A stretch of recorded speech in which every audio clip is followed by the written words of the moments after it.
तो IR mapping section में आज हम नेक्स्ट क्लास करते हैं। अभी देखो रिसेंटली तंजानिया की प्रेसिडेंट जो थी वो इंडिया में आई थी। ठीक है, तो ये न्यूज़ में है, बहुत ज़्यादा चल रहा है न्यूज़ में। ये पेपर में पूछा भी गया है बहुत सारे पेपर में कि तंजानिया की प्रेसिडेंट जो आई थी इनको जो है जेएनयू का ऑनररी डॉक्टरेट दिया गया, जिसकी वजह से बहुत ज़्यादा न्यूज़ में हो गया कि जेएनयू का ऑनररी डॉक्टरेट जो है रिसेंटली किसको दिया गया है। ठीक है, ये पहली बार ऐसा हुआ है कि किसी प्रेसिडेंट को जेएनयू का ऑनररी डॉक्टरेट दी गई है। ठीक है, तो ये सब देखो, तुम देख रहे हो Tanzania president Hassan begins 4 day visit to India. तो ये सब हर पेपर ने मतलब इसको कवर किया है और रेगुलर ये आता रहा है पेपर में। अब तंजानिया अगर हम मैप पे देखें तो तुमने देखा होगा जो हमारा अफ्रीका है, अफ्रीका में ये केन्या है, केन्या के नीचे पड़ता है हमारा तंजानिया, जिसकी कैपिटल है दर ए सलाम। ठीक है, दर ए सलाम इसकी कैपिटल है तंजानिया की। तंजानिया में अगर मैं कुछ इंपॉर्टेंट देखूँ जोग्राफी के से रिलेटेड, तो यहाँ पर लेक विक्टोरिया पड़ती है। लेक विक्टोरिया को अगर तुम देखो तो केन्या में, युगांडा में है और तंजानिया, 3 कंट्रीज़ में आती है लेक विक्टोरिया। ठीक है, तो यूपीएससी की आदत रही है कि लेक विक्टोरिया को पूछता रहा यूपीएससी, तो याद रखना है इसको कि Uganda, Kenya, Tanzania, Uganda, Kenya, Tanzania. ठीक है, यूकेटी से याद रखना है इसको, लेक विक्टोरिया को।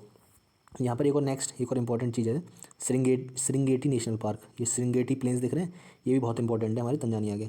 क्यों इंपॉर्टेंट है सिरिंगेटी, तो इसको समझते हैं कि जो हमारा सिरिंगेटी से क्या होता है, ग्रेट माइग्रेशन होता है, बहुत ज़्यादा माइग्रेट करते हैं। ठीक है, कौन माइग्रेट करते हैं, यहाँ के जो यहाँ पाए जाते हैं ग्रेट वाइल्ड बीस्ट। ठीक है, ये जो तुम मैप पे देख रहे हो ये ग्रेट वाइल्ड बीस्ट है, ये माइग्रेट करता है सिरिंगेटी तंजानिया से। ये आता है मसाई मारा केन्या में। ठीक है, और वहाँ बच्चे पैदा करते हैं। ठीक है, रेज देयर यंग वंस। इसके बाद ये कब से कब जाते हैं, जुलाई टू अक्टूबर इनका माइग्रेशन होता है और फेब में वापस आ जाते हैं। लगभग 20 लाख जो है मेरे वाइल्ड बीस्ट माइग्रेट करते हैं हर साल। ये बिलोंग करते हैं एंटीलोप की फैमिली से। देखो किलिमंजारो वहाँ पर एक इंपॉर्टेंट लोकेशन है हमारी तंजानिया की, जो अफ्रीका की हाईएस्ट पीक है किलिमंजारो, वो भी किसमें, तंजानिया में। ये न्यूज़ में भी थी किलिमंजारो, क्यों, क्योंकि ट्राइबल स्टूडेंट जो हमारे तंजानिया वहाँ के तेलंगाना के, वो हमारे माउंट किलिमंजारो को उन्होंने चढ़े हैं। ठीक है, माउंट किलिमंजारो, ये कौन है, ये बनोथू वेनिला, ये पहुँचे हैं top of the mount Kilimanjaro की। ठीक है, तो इसलिए भी न्यूज़ में था ये। नेक्स्ट आगे चलते हैं। अभी देखो आईआईटी मद्रास ने अपना कैंपस खोला है जांजगीर। ठीक है, जांजगीर में अपना कैंपस खोला है। तो ये पेपर में आया है, बहुत सारे पेपर में, अभी तुम सीएसआईआर का किसी ने अगर एग्जाम दिया होगा तो वहाँ तुमने देखा होगा, यहाँ पूछा था कि किस उसने इंस्टीट्यूट ने अपना कैंपस खोला है, तो आईआईटी मद्रास ने खोला है। कहाँ खोला है, जांजगीर और माफिया आइलैंड। तो देखो the offshore campus of IIT Madras of Zanzibar island of Tanzania is set to be inaugurated in the early November. ठीक है, देखो अगर तुम देखोगे तो ये जंजीबर आइलैंड कहाँ पे, ये हमारे जंजीबर आइलैंड, ये तुम देखोगे ऑफ शोर पर है हमारे तंजानिया के। तो हमारे तंजानिया हमने देखा था मैप पर, तो ये है हमारे जंजीबर आइलैंड। ठीक है, तो यहीं पर है जंजीबर आइलैंड। अब यहाँ पर कुछ आइलैंड्स और हैं, स्पाइस आइलैंड्स हम जिनको बोलते हैं। कुछ आइलैंड्स जैसे क्लोब्स, नुटमेग, है ना, किनामोन, ब्लैक पेपर, ये स्पाइस आइलैंड भी मेरे यहीं पर पड़ते हैं। ठीक है, देखो वहाँ पे माफिया आइलैंड भी दे रखा था, तो माफिया आइलैंड तुम ये याद रखना तंजानिया के ऑफ शोर पर पड़ता है। तो ये कुछ आइलैंड्स हैं जो कि न्यूज़ में पूछ सकता है, यूपीएससी की आदत रही है कि मतलब यूपीएससी हर साल पूछ रहा है कि प्लेस दे देता है और उस कंट्री का नाम दे देता है, तो क्या वो उसी कंट्री से बिलोंग करती है। पिछली साल भी 2-3 क्वेश्चन थे इस तरीके के। नेक्स्ट चलते हैं मोजाम्बिक। ठीक है, तो नेक्स्ट है मेरा कंट्री मोजाम्बिक भी इस साल न्यूज़ में है। मोजाम्बिक इस साल इसलिए न्यूज़ में है क्योंकि इंडिया की मेड इन इंडिया ट्रेन जो है मोजाम्बिक में चली है। मोजाम्बिक में पहली ट्रेन चली है इंडिया की मेड इन इंडिया ट्रेन। इसके साथ साथ जो तूर दाल जो हमारी अरहर की दाल जो होती है, उसकी स्कार्सिटी इंडिया में, मतलब उसके रेट बहुत ज़्यादा बढ़ गए थे इसकी वजह, और मोजाम्बिक में बहुत ज़्यादा ग्रो होती है, इसलिए भी न्यूज़ में आया था हमारा मोजाम्बिक। तो इंडिया का जो तूर दाल का कंजम्पशन है अरहर की दाल का, वो लगभग 45 लाख टन है, 45 लाख टन। और हमारा जो डोमेस्टिक आउटपुट था वो कितना था, 34 लाख टन। तो हमको मतलब लगभग 10 लाख टन जो है इम्पोर्ट करना पड़ा। तो अलग अलग कंट्रीज से हम इम्पोर्ट करते हैं, जिसमें मोजाम्बिक सबसे इंपॉर्टेंट है। अब देखो मोजाम्बिक में एक जगह है जो उसकी कैपिटल है। ठीक है, मपूतो। तो मपूतो क्यों इंपॉर्टेंट है, क्योंकि मपूतो में ही जो सबसे पहली ट्रेन चली है, जो मेड इन इंडिया ट्रेन है, वो कहाँ पे चली है, मपूतो में चली है। कहाँ चली है, मपूतो में चली है, मपूतो। ठीक है, मपूतो याद रखना। ठीक है, तो देखो समझ में आ गया ना, मपूतो ये रहा लोकेशन। नेक्स्ट है ईस्ट अफ्रीकन कम्युनिटी। ठीक है, ईस्ट अफ्रीकन कम्युनिटी ईएसी। ये क्या है, ये देखो ये भी इस साल न्यूज़ में है। जैसे यूपीएससी ने इस बार पूछा था, अरब स्प्रिंग्स से क्वेश्चन पूछा था, तो इससे हो सकता है ईस्ट अफ्रीकन कम्युनिटी से क्वेश्चन पूछ ले इस साल।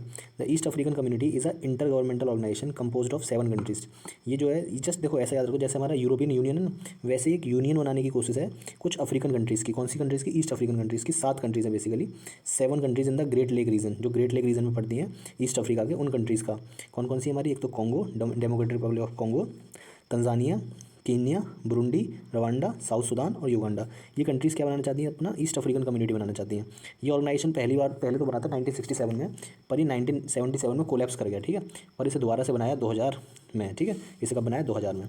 इसकी जो कैपिटल है वो कहाँ पे है? अरुशा तंजानिया में इसकी कैपिटल है। अरुशा तंजानिया में इसकी कैपिटल है। ये जो मेरा ईस्ट एशिया कम्युनिटी है, ये पोटेंशियल प्रिकर्सर है to the establishment of East African federation. मतलब क्या बनाना है हमको?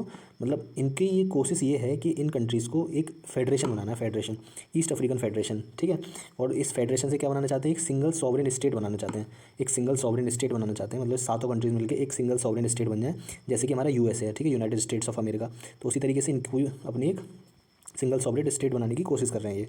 2010 में ईस्ट अफ्रीकन कम्युनिटी ने लॉन्च किया अपना खुद की कॉमन मार्केट गुड्स, ठीक है, labour, capital within the region, ठीक है, with the goal of creating common currency. इनका समझ में आ रहा है ना? Eventually a full potential federation. तो 2010 में इन्होंने अपना खुद का कॉमन मार्केट लॉन्च करा, खुद की लेबर, खुद की कैपिटल और एक खुद की कॉमन करेंसी भी लॉन्च करने की कोशिश करी। इसके बाद 2013 में प्रोटोकॉल साइन हुआ outlining their plans for launching a monetary union within 10 years, कि 10 साल में कैसे अपना एक मॉनेटरी यूनियन स्टार्ट करना है, ये इन लोगों ने प्लान बनाया। फिर 2018 सितंबर में committee was formed to begin the process of drafting a regional constitution. फिर एक कमेटी बनाई गई जो क्या ड्राफ्ट करने के लिए कि वो रीजनल कॉन्स्टिट्यूशन को क्या करे? ड्राफ्ट करे, ठीक है। अच्छा, अब ईस्ट अफ्रीकन कम्युनिटी मिलकर क्या बना रहे हैं? ईस्ट अफ्रीकन फेडरेशन बना रहे हैं। समझ आ गया ना हमारे ये? तो ईस्ट अफ्रीकन फेडरेशन की शुरुआत कब हुई थी? ये आइडिया कब आया था एग्जिस्ट में? 1960s में। 2018 में हमने समझ लिया अभी कि इसके कॉन्स्टिट्यूशन बनाने के लिए एक कमेटी बनाई गई। 2019 कोविड-19 के बाद थोड़ा सा ये स्लो डाउन हो गया इसका प्रोसेस, और पर अभी मई 2023 में इसको दोबारा से इनिशिएट कर दिया है।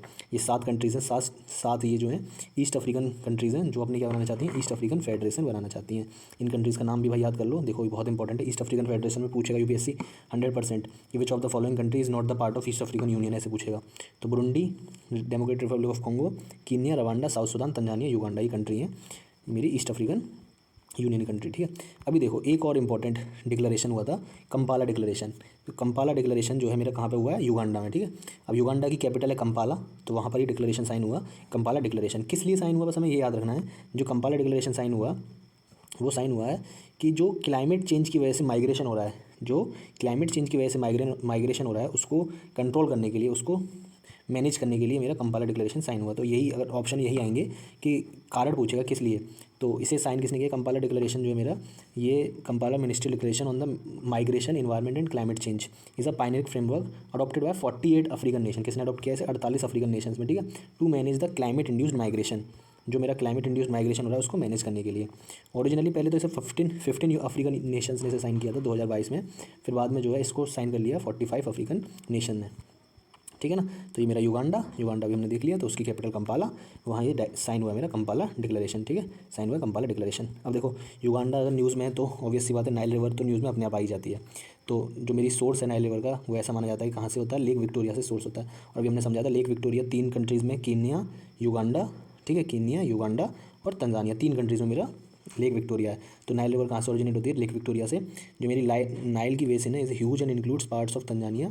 इसमें क्या क्या पड़ता है? Tanzania, Burundi,